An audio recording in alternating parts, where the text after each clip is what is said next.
देखिए, जो आपने सुबाहु और मारीच का वध किया है, हम उससे अति प्रसन्न हैं। हमें विश्वास हो गया है कि ये आर्यवर्त अब सुरक्षित है।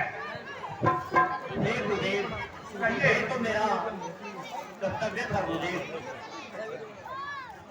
देखिए, आप करते सब कुछ हो, लेकिन कर्ता का अहंकार आप में नहीं है। यही आपकी महानता है। हे गुरुदेव, ये तो आपका ही आशीर्वाद है जिससे ये संभव हो सका गुरुदेव। कल्याण भाव। हे पुत्र राम जी गुरुदेव। मिथिला नगरी से संदेशा आया है। मिथिलेश्वर महाराज जनक ने हमें आमंत्रित किया है।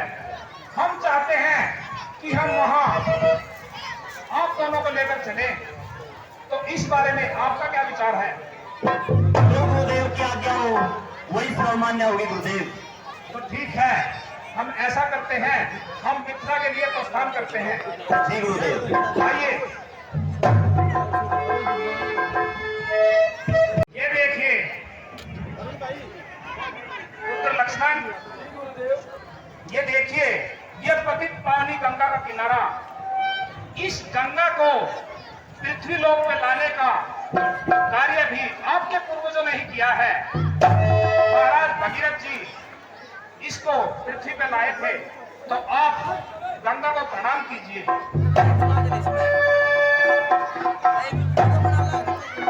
ठीक है पुत्र, हम मिथिला नगरी तरफ चलते हैं। जी गुरुदेव।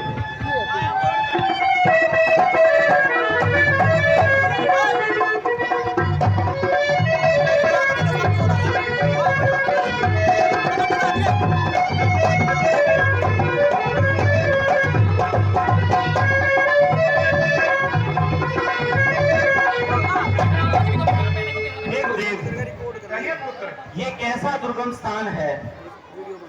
यहाँ ये जो आश्रम है ये तो बहुत ही विचित्र प्रतीत होता है गुरुदेव। हाँ पुत्र, आपकी शंका उचित है। हे गुरुदेव, देव सिर्फ एक तुलसा का पेड़ है जो अभी तक हरा भरा है। कृपया गुरुदेव मुझे इस गुप्त रहस्य के बारे में बताइए कि ये क्या है।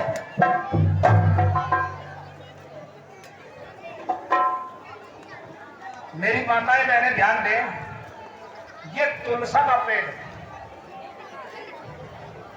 शांत होकर सुने भाई। मेरी माताओं बहनों से सबसे हाथ जोड़ के विनम्र प्रार्थना है कि घर में तुलसा का पेड़ जरूर लगाएं। जिस माता घर में तुलसा का पेड़ नहीं है वो अपने आसपास संपर्क करें, तुलसा का पेड़ विधि पूर्वक उनसे लें। अगर तब भी उनको तुलसा का पेड़ ना मिले तो मुनिराज के घर पे आइए, तुलसा का पेड़ आपको मिल जाएगा। विधि पूर्वक उसको लीजिए, अपने घर में रोपित कीजिए, क्योंकि तुलसा के पेड़ में एक नारी की आत्मा बसती है।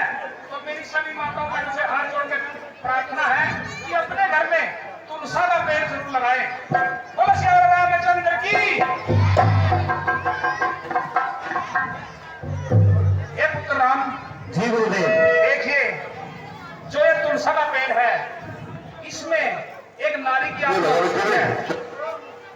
नारी की आत्मा? हाँ पुत्र, एक ऐसी नारी जो दो महान पुरुषों का बिना कुछ दोष होते हुए भी शिकार हुई। दो महापुरुषों का? हाँ पुत्र। ये कैसा वृत्तांत है गुरुवर?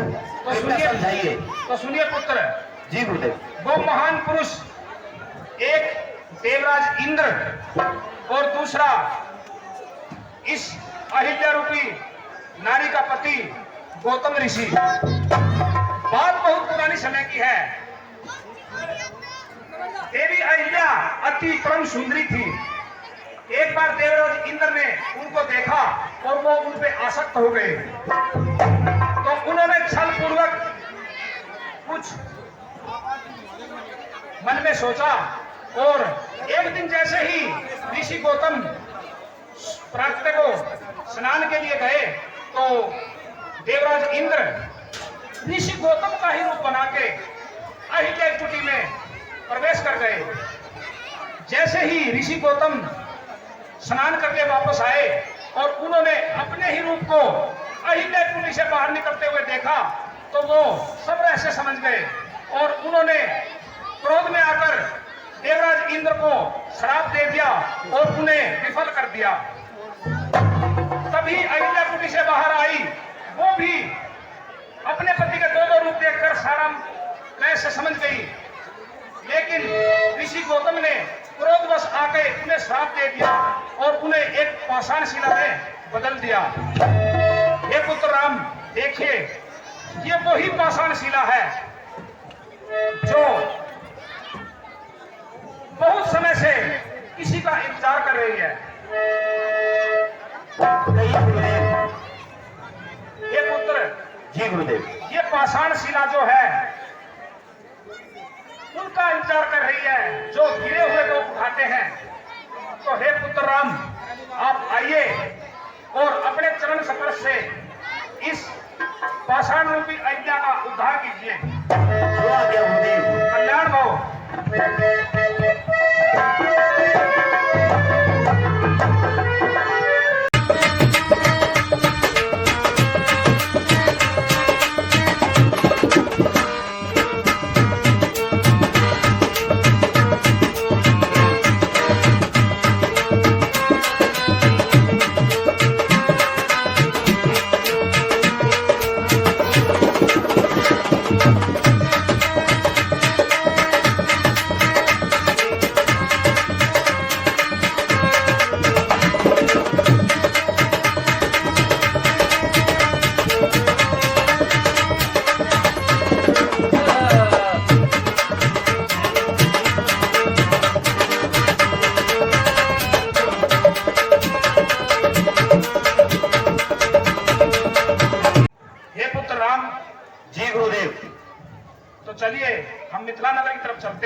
हे कुलगुरु कानन जी, बोलिए राजन। हमारी पुत्री विवाह योग्य हो चुकी है, और चुप। तो हम यह चाहते हैं कि उनकी भाग्य रेखा दिखा दी जाए। अवश्य राजन। हे कुलगुरु, देखिए हमारी नजर में एक बहुत ही महान पंडित है, और उनके जैसा महान पंडित तीनों लोकों में और दूसरा कोई नहीं है। हे कुलगुरु कानन जी,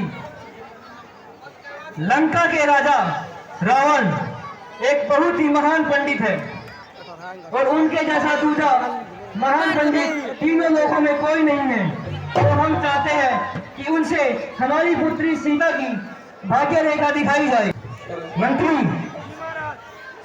आप जाइए और हमारी तरफ से लंकापति रावण को निमंत्रण दीजिए।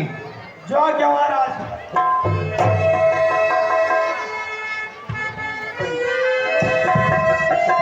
और महाराज की जय। बोलिए मंत्री। महाराज, लंकापति रावण आ चुके हैं, ये आपका इंतजार कर रहे हैं। ठीक है, हम स्वयं चलते हैं। लंकापति रावण को मिथिला नरेश जनक का प्रणाम स्वीकार हो। महाराज की जय शंकर की। विजय शंकर की।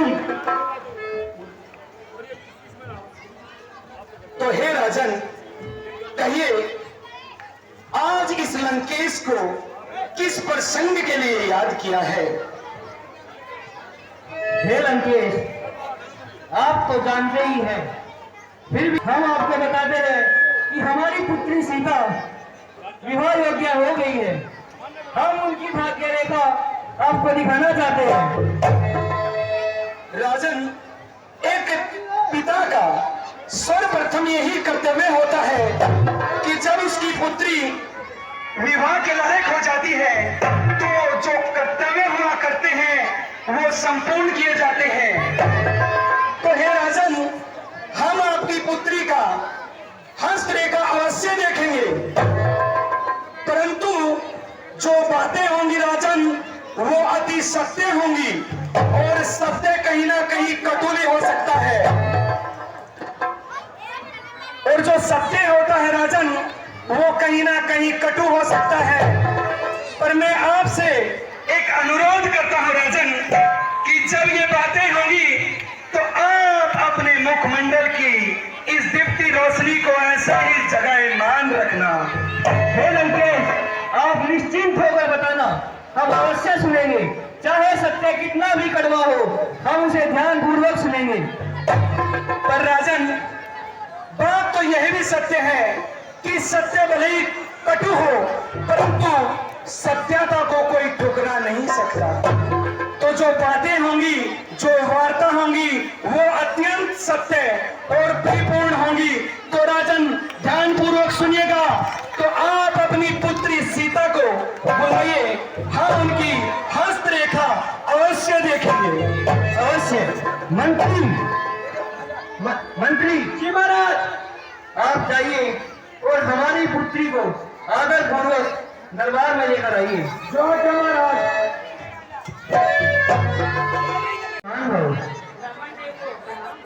कल्याण भव। पुत्री, अपना हाथ आगे कीजिए। हे लंकेश, हमारी पुत्री की हस्त रेखा देखकर बताइए कि इनके भाग्य में क्या है। वैसे तो आप चारों वेदों के ज्ञाता है, आपके जैसा तीनों लोगों में दूसरा कोई नहीं है, इसीलिए हमने आपको इस कार्य हेतु बुलाया है। अब आप ही बताइए। देखिए राजन, जो बातें हैं तथा सत्य हैं और कह दी जाएंगी, परंतु फिर मैं आपसे अनुरोध करता हूं कि जो आपकी चेहरे की जो रोशनी इस तरह जगायमान है राजन, उसको इस तरह ही रखना, वरना सत्य बड़ा कटु होता है। हम जानते हैं कि सत्य बड़ा कठोर होता है, फिर भी आप निश्चिंत होकर कहिए, हम अवश्य ध्यान से सुनेंगे। अपना हाथ आगे कीजिए पुत्री। नहीं नहीं राजन, हम इतने विद्वान हैं कि हम हस्तरेखा नहीं, हम तो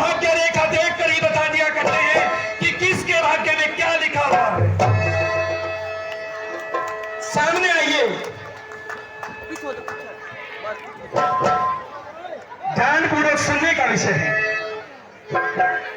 है उज्जवल भविष्य रेखा तेरी, अरे है उज्जवल भविष्य रेखा तेरी, सुखों में तेरे नाश लिखा है उज्जवल भविष्य रेखा तेरी, सुखों में तेरे नाश लिखा। और एक बार पति संग, एक बार पति संग, 2 बार वनवास लिखा।